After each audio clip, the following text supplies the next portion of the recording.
Bonjour, c'est un plaisir de vous retrouver en plein soleil. Là, ça commence à être les bons temps de l'été, c'est le temps de faire vraiment le plein de soleil. Et je vous retrouve aujourd'hui autour d'une petite question qui m'a été posée. J'ai reçu un courrier, d'ailleurs je remercie vraiment Jean-Pierre, il se reconnaîtra, de Gironde, qui m'a envoyé un superbe courrier avec un généreux don aussi pour l'association, et je la remercie. Et il me posait une question sur l'hernie hiatale. Donc je vais vous lire la question. Ma compagne supporte une hernie hiatale par glissement plus acidité gastrique. Ces deux points sont reliés pour les médecins. Traitement antiacide, donc IPP, Gaviscon, hernie, opération, si aggravation. Et donc il me demande un petit peu ce que j'en pense et que je traite ce sujet de l'hernie hiatale. Alors je ne vais pas traiter l'hernie hiatale en tant que telle, je vais plutôt traiter toutes les hernies. L'hernie hiatale étant un cas particulier. Il y a aussi l'hernie inguinale et il y a toutes les hernies que vous voulez au niveau du corps.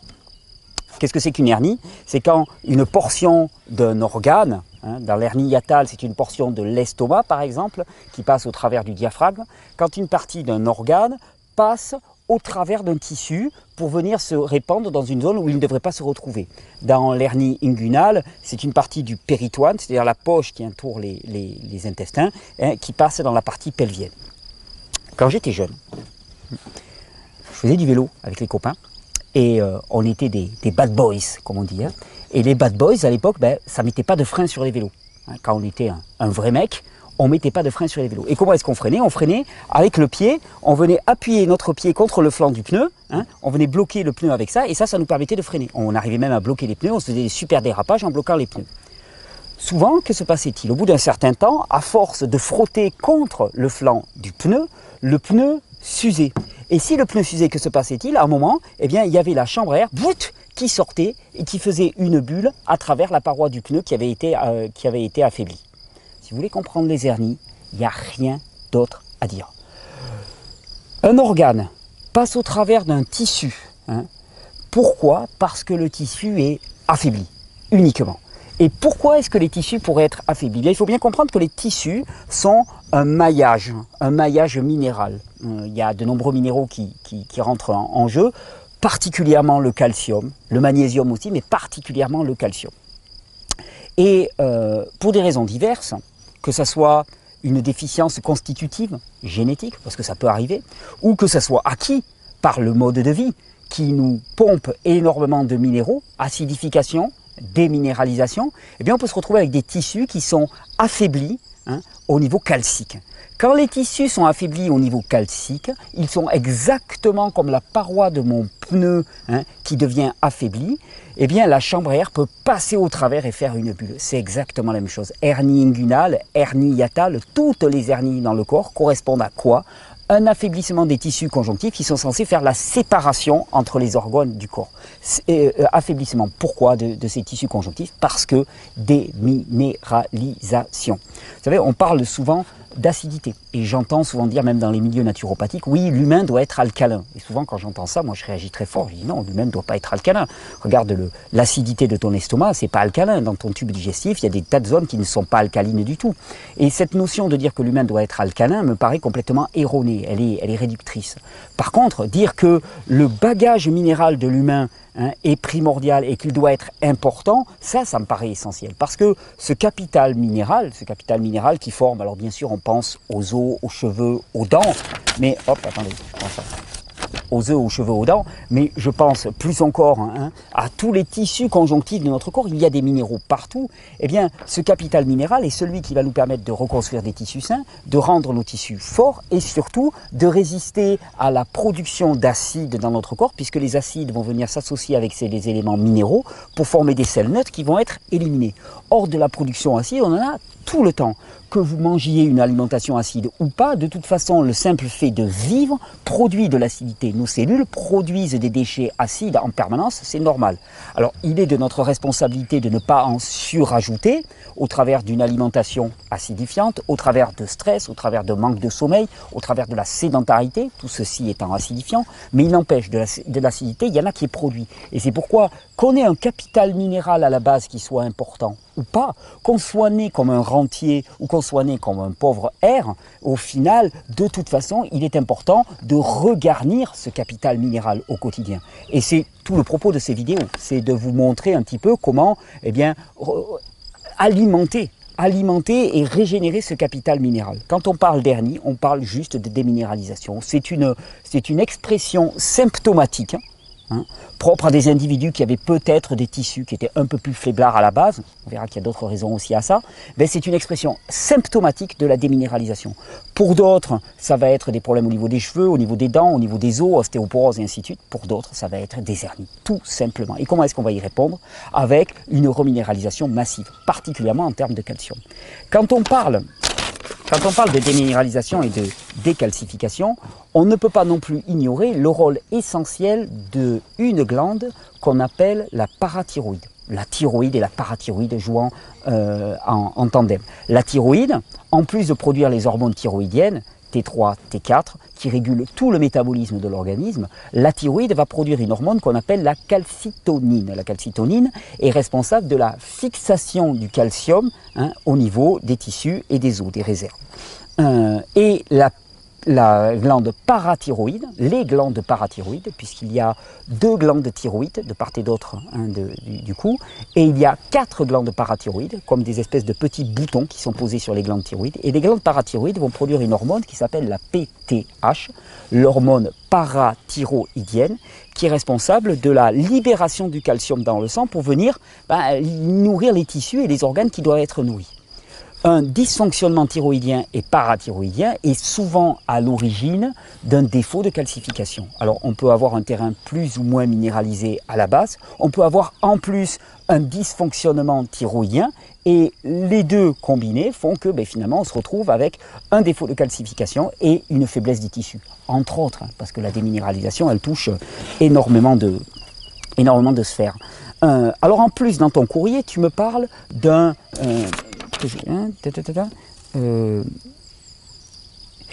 tu me parles de ta compagne qui a de l'acidité gastrique. Alors entendons-nous bien, quand on dit qu'on a de l'acidité gastrique, en vérité ça veut dire qu'on n'a pas d'acide chlorhydrique dans l'estomac. Parce que je vous rappelle le processus, on détermine qu'une personne a de l'acidité parce qu'elle a des remontées acides. Si elle a des remontées acides, c'est donc qu'il y a production de gaz. S'il y a production de gaz à l'intérieur des intestins, c'est donc qu'il y a des microbes qui s'y sont installés. S'il y a des microbes qui s'y sont installés, c'est donc qu'il n'y a pas trop d'acide chlorhydrique, parce que sinon ça serait un milieu complètement stérile comme il devrait être, mais c'est qu'au contraire, il n'y a pas assez d'acide chlorhydrique et ça se mesure très facilement et à ce moment-là, il y a des microbes qui se développent, qui fermentent, qui font des gaz et le peu d'acide qui reste remonte.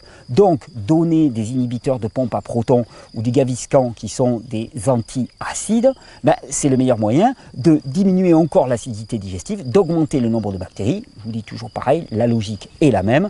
Tu vends un truc qui ne marche pas et qui aggrave la situation de manière à ce que la personne t'en consomme de plus en plus et aille de plus en plus mal. Tout va bien. Au niveau du modèle commercial, c'est au top. Mais moi, j'en déduis, concernant ta compagne, elle a un défaut d'acidité.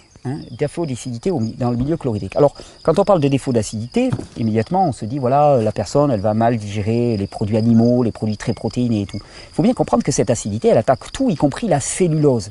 La cellulose, des fruits et des légumes.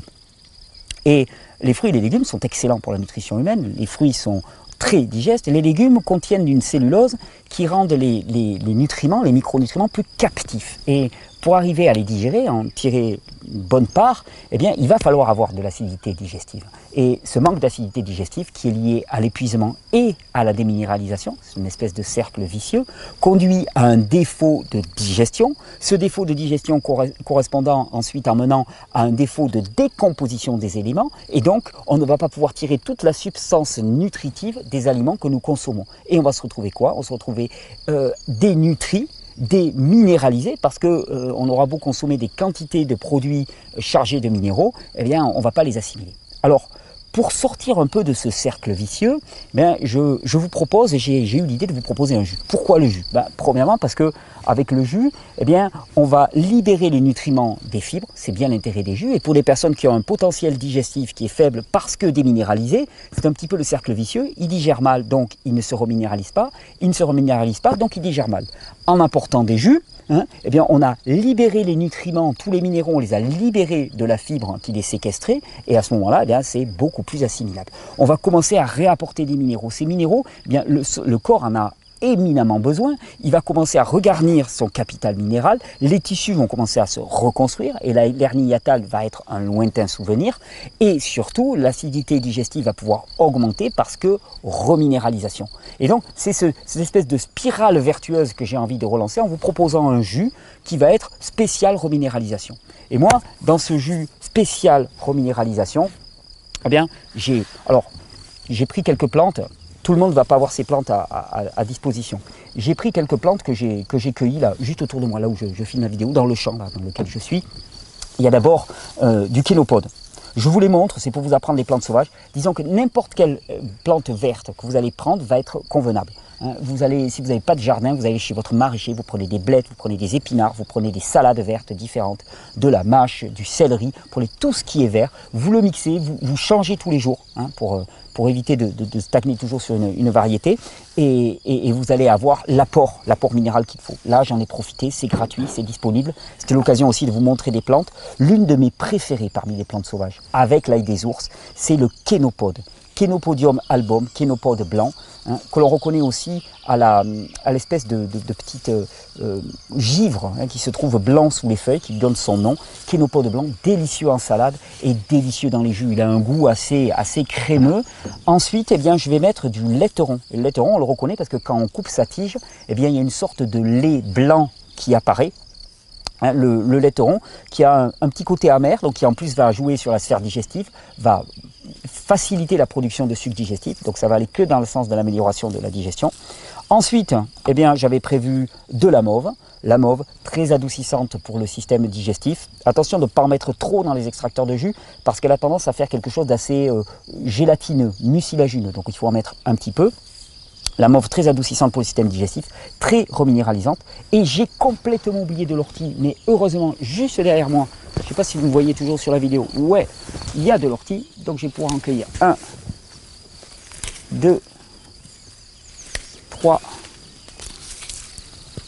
4 et 5 jolis petits brins. Alors l'ortie étant ce que j'appelle communément le ginseng européen, tellement sa palette d'action est large, et en particulier sur le système endocrinien. Quand on parle d'une thyroïde qui est faiblarde, qui ne produit pas assez de calcitonin, comme elle ne produit pas assez de calcitonin, il ne va pas y avoir une bonne fixation du calcium. Comme il n'y a pas une bonne fixation du calcium, il y a de la décalcification à tous les niveaux, même si vous consommez des bons produits. C'est là vraiment ce qu'il faut comprendre. La diététique moderne, y compris alternative, qui n'a rien d'alternative la plupart du temps, il ne faut pas le dire. La diététique moderne nous pousse à nous intéresser à ce qui rentre dans la bouche. Mais en fait, ce qui rentre dans la bouche, ça ne t'informe absolument pas de ce qui va arriver à l'intérieur de ton corps. Parce qu'il y a tout le processus digestif, le processus assimilatif et le processus utilisatif, si je pouvais me permettre. Digestif, c'est vraiment comment ça va être décomposé. Assimilatif, c'est comment ça va passer au travers de ta barrière intestinale. Et plus elle est déficiente, plus elle est encroûtée, moins il y a de bactéries à la surface de cette barrière intestinale, moins tu vas assimiler. Et ensuite, quand c'est à l'intérieur du corps, il y a l'utilisation. Et l'utilisation dépend essentiellement du système hormonal. Et donc, j'ai choisi l'ortie parce que l'ortie, c'est une endocrinorégulatrice majeure. C'est une plante adaptogène, endocrinorégulatrice majeure. Alors, à cela, j'ai rajouté des bonnes petites pommes pour faire un jus plus doux. On a les dernières pommes de la saison qui sont vraiment délicieuses. En plus, action très favorable sur le système digestif, sur le système hépatique. Rien à reprocher. Un bon peu de curcuma. Pourquoi? Parce que j'aime le curcuma. Le curcuma, tas de vertus. Et un bon peu de gingembre, pas s'énerver quand même. Alors ne respectez pas mes doses en gingembre, j'ai tendance à être violent question gingembre. C'est une stratégie de survie, comme ça j'évite qu'on me boive mon jus avant que j'ai pu le servir. C'est une petite technique, je vous le dis ça. Habituez-vous à des gros niveaux de gingembre, vous êtes certain que vous ne piquera pas votre jus. Mais voilà, j'ai prévu un bon morceau de gingembre, un morceau de curcuma, et à cela j'ai ajouté des petites amandes qui ont été trempées préalablement. J'espère qu'elles n'ont pas trop resséché depuis. Allemande ultra chargée en calcium, surtout si elle a été trempée, hein, c'est-à-dire qu'il y a un processus de prédigestion qui se passe à l'intérieur. Et à ce moment-là, on va faire un jus qui va être à la fois chargé en calcium, chargé en plantes, chargé en minéraux, directement assimilable puisque débarrassé des fibres. Et là, on a la totale. À cela, moi, j'avais ajouté dans mon petit programme, je vous ai amené quelques mélanges de plantes qui me paraissaient vraiment très très intéressants. En particulier le mélange thyroïdo, thyroïdo obligatoirement pour toutes les thyroïdes qui sont devenues paresseuses. Et puis je lui ai ajouté le mélange endocrino 2. Endocrino 2 qui est vraiment un mélange qui va, avec des plantes adaptogènes, soutenir tout le système hormonal, le système hormonal endocrinien, interne au corps. Et ces deux mélanges combinés, eh bien, pour tous les problèmes de déminéralisation, de décalcification, de faiblesse des tissus, de faiblesse aussi de production hormonale, ben, ça a une action vraiment majeure. Ce sont des plantes qui sont à la fois concentrées mais qui gardent le totum de la plante, c'est pour ça que je suis aussi fanat. Et puis, comme toute thyroïde qui dysfonctionne, c'est une thyroïde qui est congestionnée, ben, je vous avais proposé le mélange Lympho 1. Lympho 1, Lympho 2, de super mélanges pour tous les systèmes lymphatiques congestionnés, c'est impressionnant. D'ailleurs, il y a des gens qui disent « Ah, moi je veux commencer par le 2 parce qu'il est plus puissant ». Je dis « Attendez, ça ne sert à rien, si vos émonctoires ne fonctionnent pas, ça ne sert à rien de jouer à celui qui fait pipi le plus loin ». Le Lympho 1 est déjà ultra puissant. Le Lympho 2, c'est balance sur une autre planète, mais le Lympho 1 est déjà ultra puissant et je recommande à tout le monde de commencer d'abord par le Lympho 1. On est parti, petit jus, j'ai découpé 2 pommes. Alors, quand vous faites comme ça des jus dans un extracteur vertical, sur les... comme ça, hop. Ah, il est branché en plus, pardon. Je vous recommande les verdures de les couper petites, hein, parce que ce qu'ils n'aiment pas, c'est que ça fasse des trop longues fibres. Hop, hop, je mets comme ça, et je pousse. Et c'est parti. Et puis j'alterne avec un peu de pomme. Voilà, c'est récupéré. On ne mesure pas. Cette question de la minéralisation et du stock en minéraux, hop. Alors on me pose la question pourquoi est-ce que je prends les orties à pleine main. Quand on y est habitué, les orties à pleine main ne posent aucun problème. Ce n'est pas une raison pour le faire vous-même si vous n'en avez pas l'habitude, mais on s'y habitue très très bien. C'est un peu comme les piqûres d'abeilles. Allez, je vais mettre mon gingembre et mon curcuma. Lui aussi je l'ai perdu. Ah, le petit curcuma.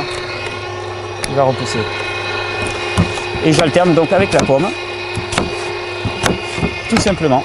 Le petit geste du jus quotidien. Vous savez, je suis vraiment fanat des jus de légumes. Et pas pour rien, depuis des années maintenant. Je veux dire même que j'ai un peu lancé la mode en France, des jus de légumes.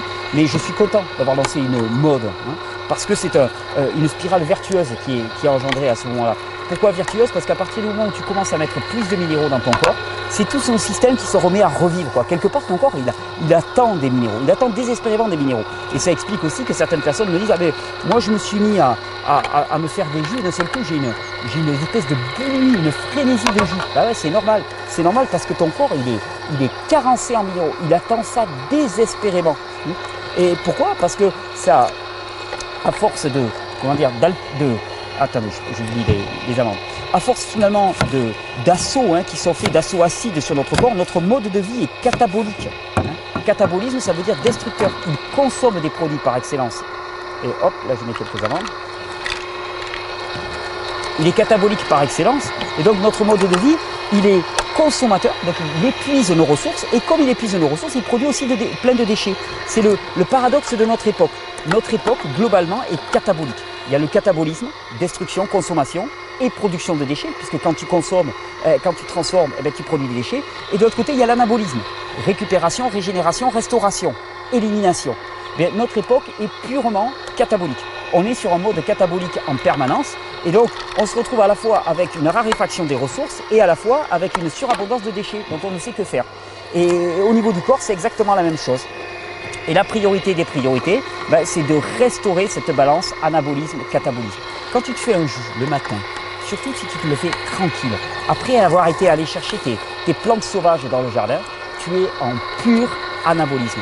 Tu apportes à ton corps exactement les minéraux dont il a besoin dans une forme qui est hautement assimilable. C'est pour ça que je suis toujours aussi fanat des jus de légumes et de l'habitude quotidienne du jus de légumes.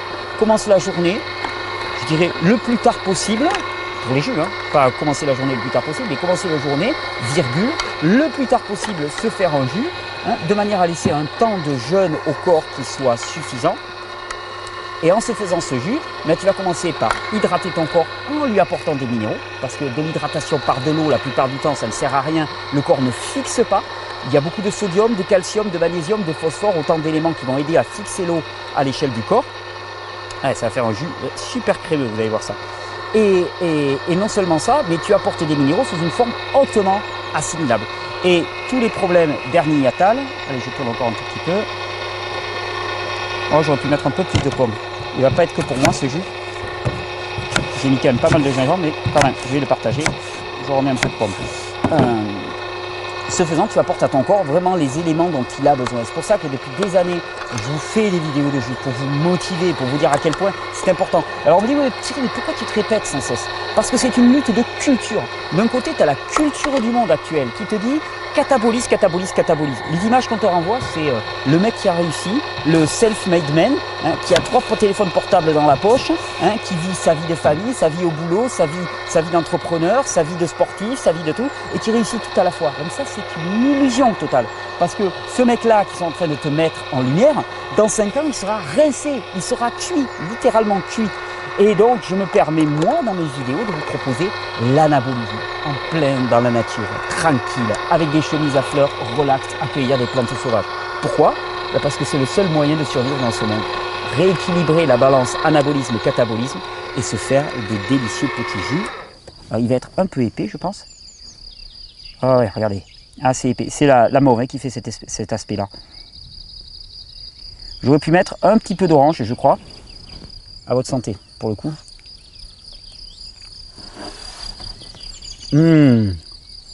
Ah ouais, c'est la mauve. J'avais mis beaucoup de mauve, donc il est épais. On sent le mucilage. Là, c'est pas une question de filtration, ça ne servira à rien de le filtrer. C'est la mauve qui fait ce mucilage. En même temps, ce mucilage, c'est exactement comme les principes actifs que vous allez trouver dans l'aloe vera. C'est un véritable pansement pour tout votre système digestif. Donc avec ce jus, à la fois on reminéralise, on répare le système digestif, ou en tout cas le système digestif se répare en prenant les éléments adoucissants qui va se trouver dans ce jus.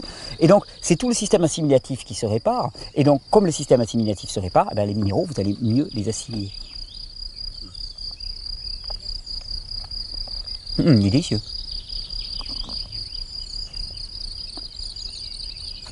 Je vais le proposer aux enfants, je crois qu'il va leur plaire celui-là. Je me suis un peu énervé au niveau du gingembre. Ça fait un peu comme une glace, c'est rigolo. Tu trempes là des quartiers de banane là-dedans, ça doit être super, super bon. En tout cas, voilà. Vous voulez comprendre l'hernie hiatale?